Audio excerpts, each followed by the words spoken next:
Welcome back, students of military history. So how exactly does a nomadic force completely dismantle a heavily fortified empire of 50 million people? We're looking at a classic David and Goliath scenario today, but one where David completely rewrites the rules of engagement.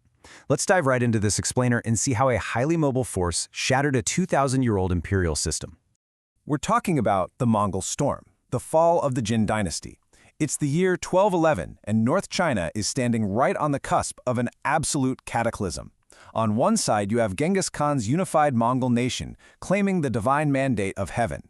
On the other, the mighty Jin Dynasty, massively entrenched but, as we'll soon see, woefully unprepared for the storm that's about to hit. Here is our strategic briefing syllabus for today. We'll cover the clash of military doctrines, the anatomy of Mongol mobility, the pivotal Battle of Yehuling, the aftermath and siege, and finally, lessons in strategic agility. Let's jump right into Part 1, Clash of Military Doctrines, Asymmetric Warfare in the 13th Century. To really grasp the grand strategy here, we have to look at the sheer, mind-boggling scale of the adversary. The Jin Dynasty wasn't just a kingdom, it was a massive, multi-ethnic middle kingdom of nearly 50 million people. 50 million! And how did they protect all those citizens? Well, with huge stone fortifications and immense wooden walls that had stood strong for generations. They were wealthy, populous, and heavily entrenched. But here is where we see a severe, almost fatal mismatch in military doctrine. The Jin forces were rigidly conservative. They relied completely on drill and close-order formations. Think of them like heavy warships, incredibly powerful, sure, but seriously slow to maneuver, which made them totally unsuited for fluid steppe warfare. Genghis Khan, on the flip side, waged a fluid, iron-willed style of war. His army prioritized speed and handling. They were the light, nimble vessels that could just effortlessly sail circles around those ponderous Jin forces. Moving on to Section 2. Anatomy of Mongol mobility, the ultimate sophisticated weapon of war. The absolute core of this mobility, the horse archer. Genghis Khan didn't fight like your traditional commander. He used these highly mobile cavalrymen as the ultimate sophisticated weapon of war in the 13th century.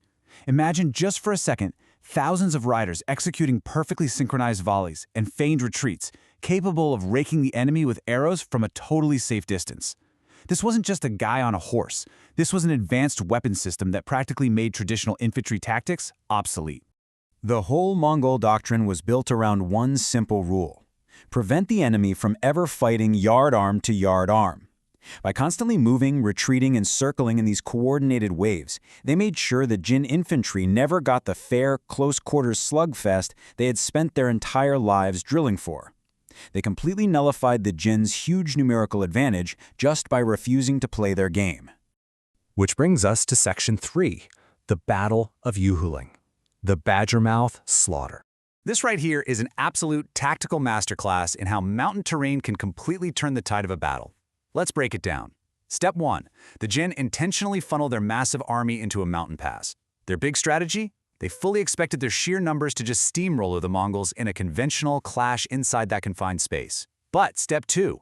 Genghis Khan just ignores those traditional choke points. Instead, he uses steep rocky mountain tracks that the Jin had actually dismissed as completely impassable. Which leads directly into Step 3. His elite Mongol units pull off this daring outflanking move, completely bypassing the static Jin defenses. The jagged terrain that the Jin thought was protecting them was literally used by the Mongols to dismantle them from the inside out. Let's look at the dark reality of this in Section 4, Aftermath and Siege, the human cost and strategic attrition.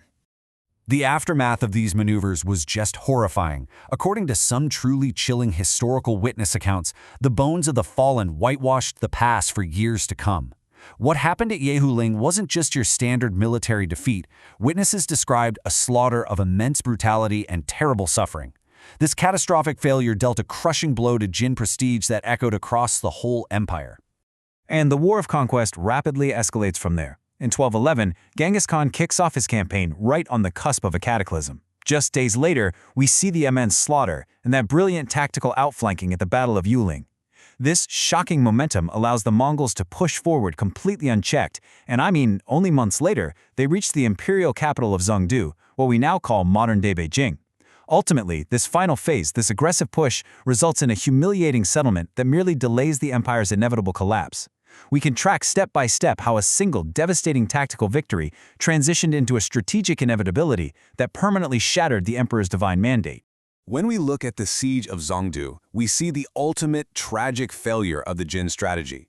Those massive static fortifications didn't save the Jin. They basically just created a gigantic prison. The living conditions became horrendous. The defenders trapped inside were utterly consumed by thirst, and widespread starvation plagued the city. The massive stone walls meant to keep the enemy out simply locked all that suffering in, right up until the Jin were finally forced to yield. Finally, Section 5, Lessons in Strategic Agility, the fatal flaw of static defense. The core takeaway here is absolutely vital for any student of military history. A rigidly conservative empire can be easily annihilated by an enemy it woefully underestimates. Massive size and historical prestige mean literally nothing if your military doctrine can't adapt to a fluid, asymmetric threat. The Jin were badly unprepared, and, not because they lacked wealth or manpower, but simply because they completely lacked agility. Which brings us to a crucial question for you to analyze in your own strategic studies. Is your strategy agile enough to survive an adversary you've woefully underestimated?